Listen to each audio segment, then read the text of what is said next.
살아가면서 마음으로 저분같이 살았으면 좋겠다는 사람들을 만나게 됩니다. 장로님처럼 사셨으면 참 좋겠다. 집사님처럼, 권사님처럼 저렇게 본이 되는 삶을 살아야 되겠다는 어떤 모델적인 인물들이 저와 여러분 마음에 한두 분은 다 있습니다. 성경을 읽을 때도 똑같죠. 어떤 부분을 읽어 나갈 때에 참 이 사람 참 귀한 분이구나. 나 이런 신앙을 가져야 되겠다는 인물들을 만나게 되는데 그 가운데 한 사람이 있다면은 요셉도 그 한 사람이라 이렇게 볼 수가 있습니다. 뭐 아브라함이나 이삭이나 또 야곱이나 다니엘이나 다양한 믿음의 인물들이 있지만도 많은 신앙인들에게 가마 감동을 주고 그래도 이 정도 같으면은 닮고 싶다는 사람이 있는데 그 사람이 오늘 우리가 읽었던 본문에 나타난 요셉이라 이렇게 볼 수가 있습니다. 많은 그리스도인들이 왜 요셉을 그렇게 닮고 싶어 합니까? 그 요셉은 항상 꿈꾸는 사람이었기 때문입니다. 어릴 때도 꿈이 많은 소년이었습니다.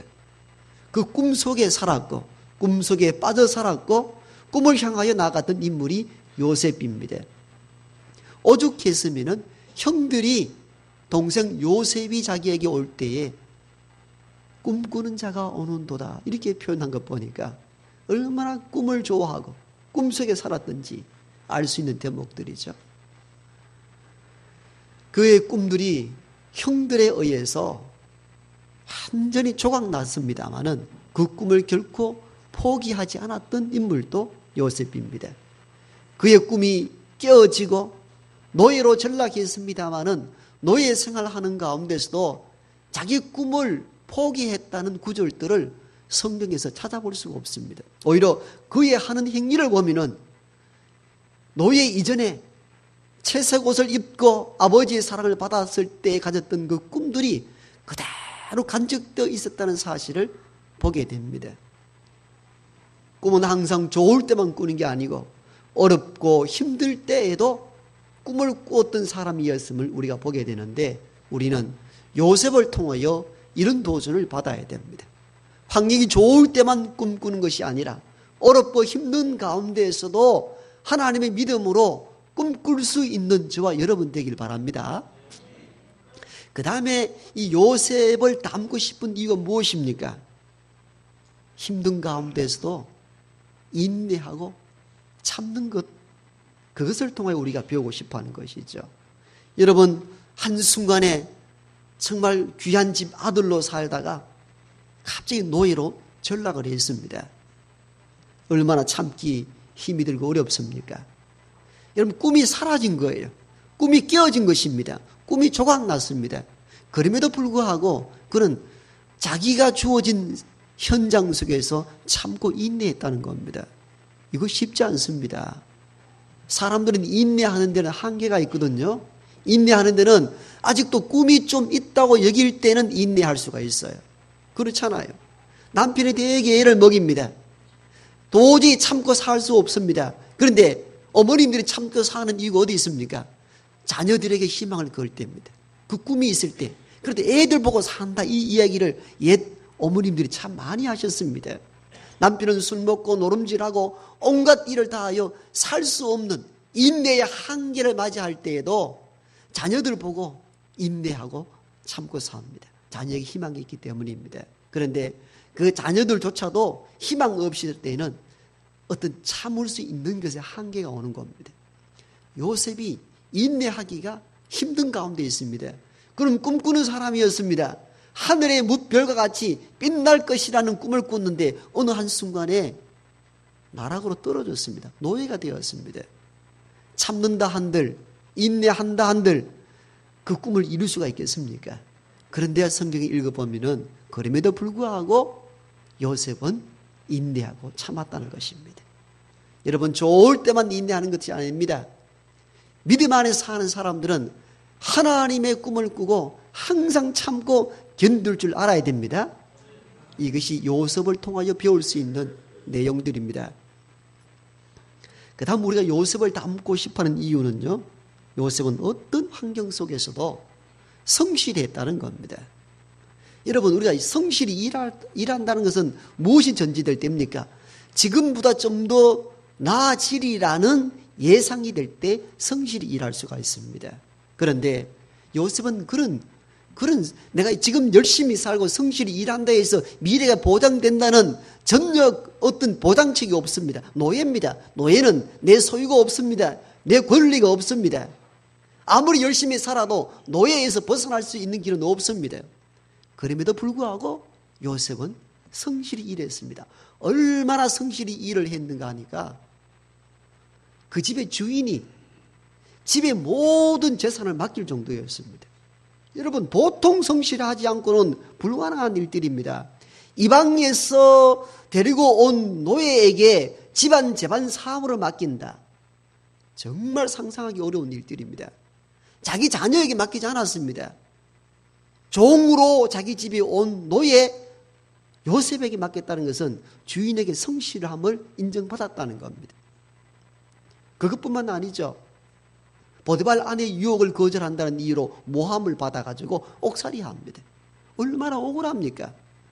여러분, 성실히 일을 하면 좀 더 나아지리라는 예상 가지고 일을 하는데 그 노예 생활 가운데서 성실성을 인정받아 살았고 하나님 앞에 범죄하지 않으려고 유혹을 거절했는데 오히려 성실에 대한 보장보다는 억울한 옥살이를 하게 됩니다. 열심히 일해야 될 어떤 이유도 없습니다. 그런데 얼마나 옥살이 하면서도 열심히 했든지 간수장이 요셉에게 다른 죄수를 관리할 수 있는 권한을 주었다 그랬대 기록되어 있죠. 성실성을 인정받았다는 겁니다. 그리스도인들은, 하나님의 사람들은, 요셉을 닮고 싶어하는 사람들은 언제 어디에서나 열심히 인생을 살아야 됩니다. 이것이 요셉을 통하여 배울 수 있는 좋은 인생의 메시지입니다. 그 다음에 우리는 요셉을 닮고 싶어하는 이유가 무엇입니까? 정직했기 때문입니다. 여러분, 성실한데 정직하지 않는 분들이 이 세상에 참 많습니다. 저 사람 참 부지런하다, 열심히 산다. 그건요, 안 믿는 사람도 열심히 성실히 일하는 사람들 많아요. 도둑놈들 보십시오. 얼마나 성실한지 모릅니다. 여러분, 새벽같이 일어나가지고 집집마다 다닙니다. 여러분 정성할 수 있습니까? 성실도를 친다면 도둑을 따를 자가 없습니다. 여러분, 이전에는 낮 11시에 교회의 목사는 11시에 집을 비운다는 사실을 알고 우리 집에 11시에 뜨고 들어갔잖아요. 얼마나 성실합니까? 성실은 그들을 따를 수 없다니까요. 그런데 그리스도인들은 요셉의 특장점이 무엇입니까? 성실한데 정직하게 성실했다는 겁니다. 보디발의 아내가 유혹을 할 때 종의 신분이 그가 뭘 윤리도덕 따집니까? 그래도 나는 하나님 앞에서 죄 지을 수 없다. 참 정직했습니다. 그리스도인들은 요셉을 닮고자 하는 저와 여러분들은 일상을 성실히 살되 불법 가운데 사는 자가 아니요 정직하게 사는 여러분 되길 바랍니다.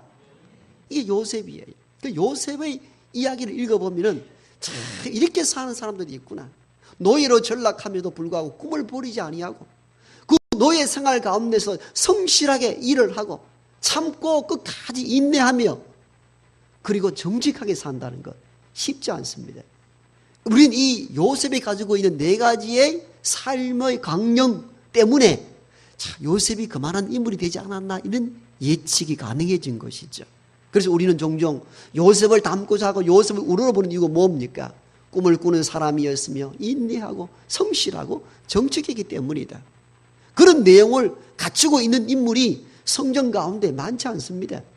그 요셉이 유일하다 볼 수 있습니다. 그래서 우리는 이런 결론을 내리는 거죠.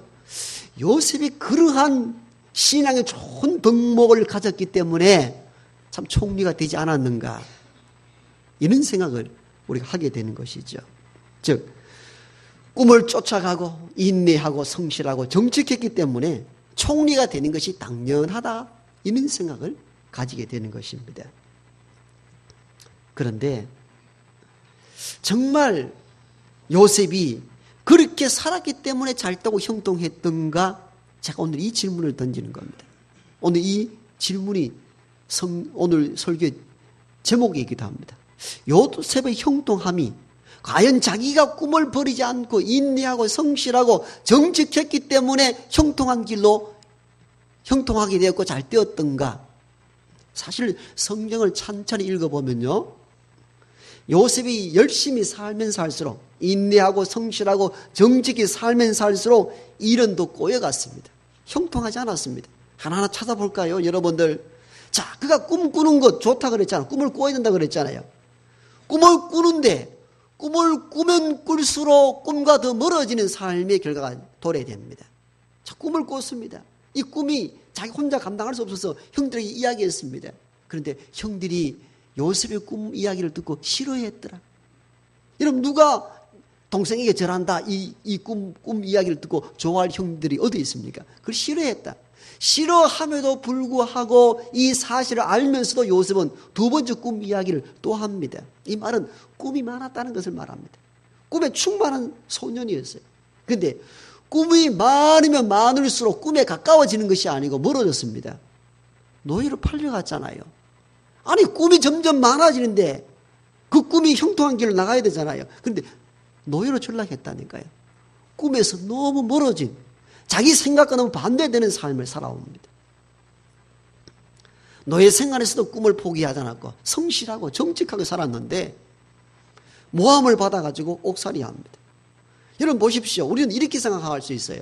그가 인내하고 정직하고 성실하고 꿈을 포기하지 않고 열심히 살면 잘 된다라고 믿고 살아왔는데 가면 갈수록 점점 꿈에서 점점 멀어집니다. 이게 성경에서 보여주는 이 요셉 가는 인생길입니다. 꿈을 꾸면은 노예로 전락하고 노예 생활 가운데서 성실히 일을 하면 될 줄 알았는데 오히려 억울한 옥살이합니다. 가면 갈수록 꿈은 멀어지고 꿈은 끼어지고 갈 길은 점점 멀어집니다. 요셉의 이 이야기는 뭘 말하는지 정확하게 우리가 알아야 합니다. 이것은 인간의 인간됨, 인간의 자기가 잘됨, 형통함은 인간의 노력과 수고로만 다 이루어지는 것이 아니라는 사실입니다. 그러면 요셉이 잘되고 형통하게 된 것은 결론적으로 무엇 때문입니까?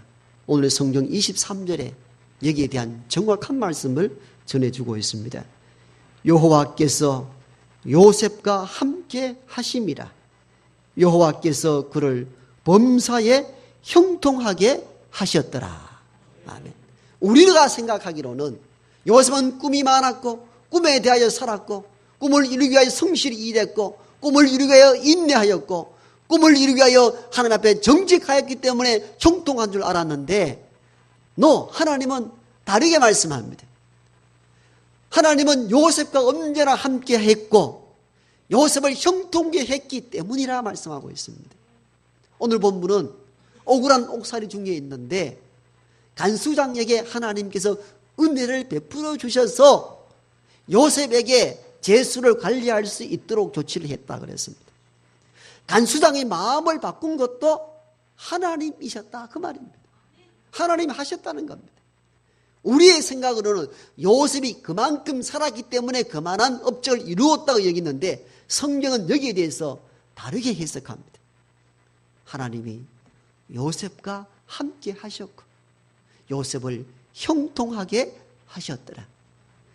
결론적으로 요셉이 형통하여 총리가 되게 하신 것은 그의 인내나 성실이나 정직을 넘어선 하나님께서 요셉과 함께하고 하나님께서 요셉을 형통케 하셨기 때문이라는 것입니다. 성경을 보면요, 실제 그런 흔적을 찾아볼 수가 있습니다. 요셉이 형들의 시기에 의해서 구덩이에 집어넣어서 죽이려고 합니다. 그런데 그 형제 가운데 유다의 마음이 갑자기 바뀝니다. 처음에는 모의해서 요셉을 죽이려고 다 같이 모의를 했는데 하나님의 은혜를 받았든지 하나님의 메시지를 받았든지 유다가 다른 형제들을 설득합니다. 우리가 그래도 혈육 있는 동생인데 꼭 이렇게 죽일 필요까지 있겠는가? 그냥 저 미디안 상인들에게 팔아 넘기고 그냥 동생 죽었다고 옷에 피 묻은 옷을 아버지에게 갖다 주는 것이 더 낫지 않겠는가? 다른 형들을 설득하여 구덩이에 빠져 죽었을 요셉이 극적으로 살아남습니다. 사람이 한 일들입니까? 하나님께서 요셉과 함께 하셨기 때문입니다. 노예로 팔려갔습니다. 우리가 보기에는 요셉이 억울합니다. 그런데 팔려간 집이 왕의 측근인 보디발 장군 집에 노예로 팔려갔습니다. 여러분, 우리가 종종 그런 얘기 하잖아요. 얻어먹더라도 부잣집에 가서 얻어먹어라. 하인을 하더라도. 맞습니다. 기가 막히게 장군의 집에 노예로 가는 거예요. 그러니까 길이 열리는 거예요. 또 억울한 옥살이 들어갔지만도 옥살이 하면서 누구를 만납니까? 왕의 신하를 거기서 만납니다. 여러분 생각해 보십시오. 잡혀온 이방의 노예가 어떻든 자기는 억울하지만도 겉으로 드러난 것은 강간죄입니다. 그 죄로 감옥소 잡혀 들어갔는데 같은 감옥소 안에 왕의 신하가 같이 있다. 상상이 됩니까? 사실은 불가능한 일들입니다. 21세기 참 민주화되고 현대화됐다지만도 옥살이하는 사람들이 수필이나 간증을 들어보면요, 잡범들은 잡범이 모이는 곳에만 따로 방이 있다고 합니다. 정치범은 정치범대로, 경제사범은 경제사범대로. 그리고 잘 나가는 사람은 감옥서 가도 잘 나가게 나간다는 거예요. 여러분 21세기 민주화 시대 때에도 감옥소년이 그렇게 하는데 고대에 왕의 신하와 노예가 같은 옥살이를 한다. 사실은 상상하기 어려운 일들입니다. 어찌 보면 이것도 참 신비한 일들입니다. 거기에서 신하들의 꿈을 해몽해 줌으로 말미암아 신하 가운데 한 사람이 다시 복권이 되기도 하고, 복권이 되어서 왕이 꿈을 꾸었는데 애굽의 어떤 술사와 점쟁이도 꿈을 해몽하지 못하자 복권되었던 이전에 요셉과 함께 옥살이했던 신하가 왕이여 히브리에서 온 노예가 한 명 있는데 참 신기합니다. 내 꿈을 정확하게 맞추었습니다. 그 소년을 데리고 나온다면 왕의 꿈을 해몽해 줄 것입니다. 데리고 오라 하여서 극적으로 노예 신분이며 죄수 신분인 요셉이 제국의 왕, 바로 왕 앞에 서게 됩니다. 상상이 가능합니까? 여러분, 민주화 시대 때에 뭐 대통령 이름 막 대고 욕도 하지만도 여러분 대통령 쉽게 못 만납니다. 그런데 노예요 제수가 제국의 왕을 만난다. 상상이 가능합니까? 이 모든 일련을 살펴보면은 사람이 한 게 아닙니다. 요셉이 가지고 있는 능력이나 힘으로 한 게 아닙니다. 오늘 본문 23절 주셨던 메시지가 정확합니다. 하나님이 요셉과 함께 하셨고 요셉을 형통케 하셨더라. 하나님이 하셔야 일이 되는 것입니다. 하나님은 우리의 일을 뒤집어 가지고 선하게 역사하시는 하나님이십니다. 우리의 가는 꿈들이 점점 멀어지고 험악해진다 할지라도 그것을 역으로 바꾸어 선하게 간섭하시고 역사하시는 이가 우리가 믿는 하나님인 줄 믿습니다. 어느 성도가 쓴 간증문인데요, 수년 전에 자기 교회에서 서울 치안본부 안에 교회를 이렇게 설립을 했다고 합니다. 그러니까 경찰직 공무원들 복음을 위해서 들어갔는데 목사님은 사회를 보고 또 설교하시고 여전도에는 떡과 음식을 준비하고 또 특성순 준비를 했습니다. 그 여전도에서 서로 협의를 했습니다. 제일 앞줄에는 그래도 많은 분들이 보니까 젊고 예쁘고 노래 잘하는 분들이 서고 뒤쪽에는 나이가 좀 들고 노래 못하는 분이 서자고 자기들끼리 협의해가지고 이렇게 찬양대를 이렇게 다 이렇게 예쁜 순서대로 젊고 이렇게 다 갔습니다. 그 목사님 예배를 인도하면서 이제 찬양대에 찬양이 있겠습니다. 그랬더니 그 치안본부 교회는 지금처럼 이렇게 찬양대석이 따로 있는 게 아니고 다 맨 땅에 그냥 이렇게 순수들이 앉아 있는 거예요. 목사님이 찬양대를 향하여 찬양대 일어섰! 그리고는 뒤로 돌아! 그러더라는 거예요. 뒤로 돌아. 뒤로 돌아보면 어떻게 됩니까? 예쁘고 젊은 사람들 앞세워가지고 얼굴 좀 내 보이려고 교회가 했는데 목사님은 일어섰! 뒤로 돌아! 이 성도가 자기 고백하는 거예요. 나는 나이도 들고 못생기고 노래 못하는데 내가 제일 앞줄에 서게 됐더라고. 인생 한 방에 바뀌더라는 겁니다. 짧은 간증거리이지만도 그 집사님이 얘기가 그게예요. 우리의 삶이 꼬이는 것 하나님이 뒤집어 볼 수가 있더라는 거예요. 자기는 상상도 못했다는 거예요. 목사님이 일어서 뒤로 돌아할 줄 상상도 못했다는 거예요.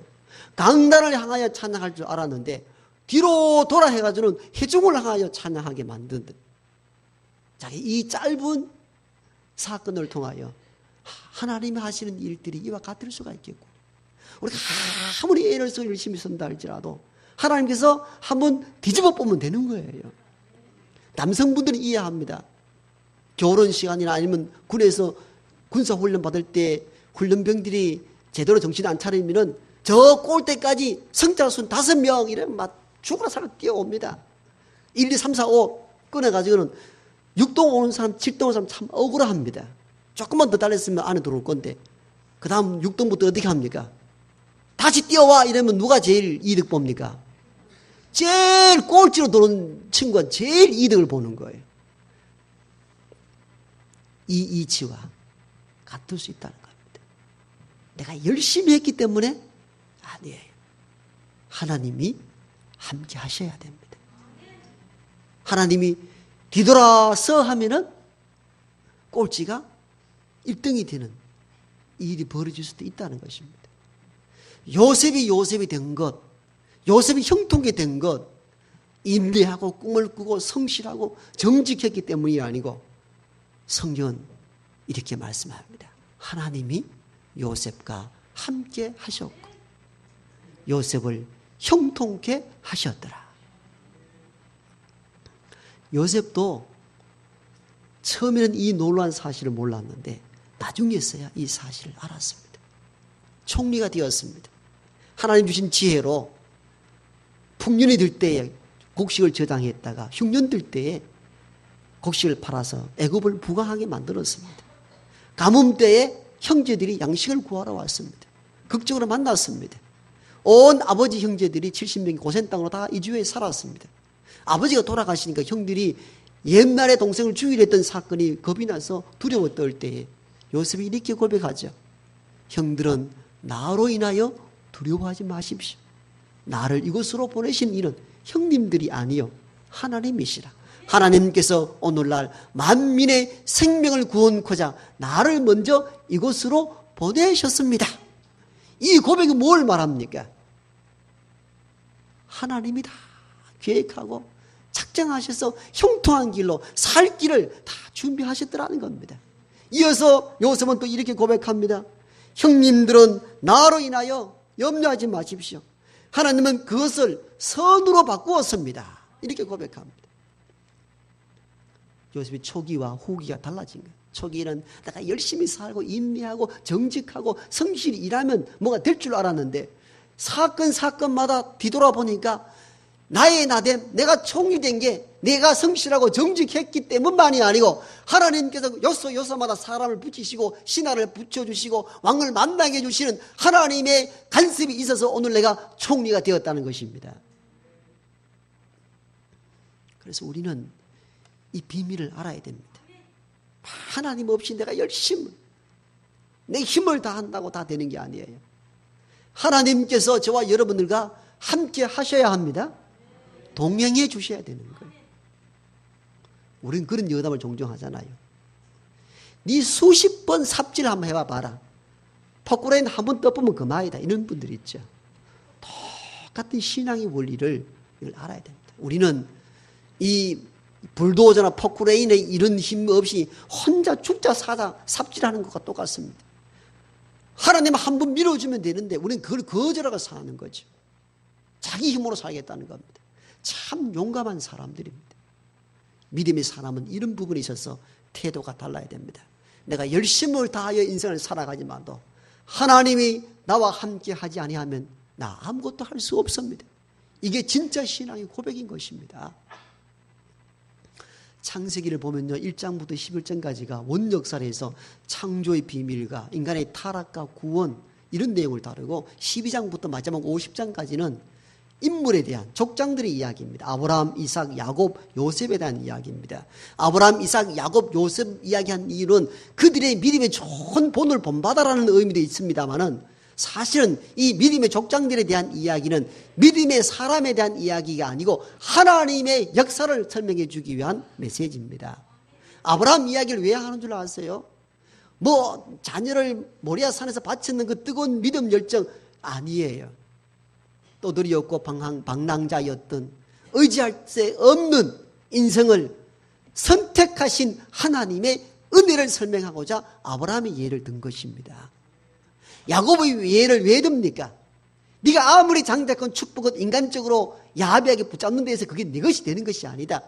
사람의 어떤 것을 포기하고 하나님을 붙잡아야만이 살 수 있는 길이 있다는 사실을 보여준 사건이 야곱의 인물의 사건입니다. 요셉의 이야기는 왜 합니까? 그가 꿈을 꾸고 정직하고 성실하고 그리고 정직했기 때문에 좋은 인물이 됐다. 그 이야기를 하려 한 게 아닙니다. 요셉의 요셉됨은 하나님이 그와 함께하고 하나님이 형통케 해야만이 인간이 형통할 수 있다는 이 비밀을 저와 여러분들에게 알려주기 위하여 요셉의 인물을 이야기한 것입니다. 우리가 열심히 인생을 살긴 살아야 합니다. 인내할 줄 알아야 되고 정직해야 합니다만 그것으로 부족합니다. 하나님의 신앙을 가져야 합니다. 하나님이 나와 함께하고 하나님이 형통케 해야 내가 형통할 수 있습니다. 이 신앙을 붙잡아야 합니다. 하나님이 형통케 한다는 이 신앙을 붙잡을 때는요, 자만하거나 교만하지 않습니다. 왜요? 내가 이룬 것, 내가 아니라는 사실을 알기 때문입니다. 그래서 하나님의 형통의 신앙은 이런 데 능력이 있는 거예요. 내가 어떤 직위와 높은 것을 가지고 있다 할지라도 자만할 수 없고 교만할 수 없는 이유는 내가 아니요, 내 안에 살아계셔 역사하시는 하나님의 형통입니다. 이 믿음 때문입니다. 하나님의 형통의 신앙이 있을 때에는요, 절대 낙심하는 법이 없습니다. 왜? 내 힘으로 하는 게 아니니까. 하나님이 형통케 하시면 된다라는 믿음을 가질 때는 어떤 나락으로 떨어져도 절대 포기하거나 낙심할 수가 없습니다. 요셉이 그랬잖아요. 나락으로 떨어졌잖아요. 노예로 신분 떨어졌잖아요. 옥살이 했잖아요. 하나님 형통케 하시니까 형통케 되었잖아요. 그 하나님의 형통의 신앙을 가진 사람은 이런 특징이 있는 거예요. 어떤 환경에 처하고 어떤 어려움이 있어도 낙심할 이유가 없는 것입니다. 왜? 하나님이 나와 함께 한다면 형통의 길로 인도하시니까요. 이에 대해서 잠언은 아주 귀한 말씀을 주죠. 사람이 자기 마음으로 계획한다 할지라도 그 걸음을 인도하시는 이는 여호와이시라. 기도하십시다.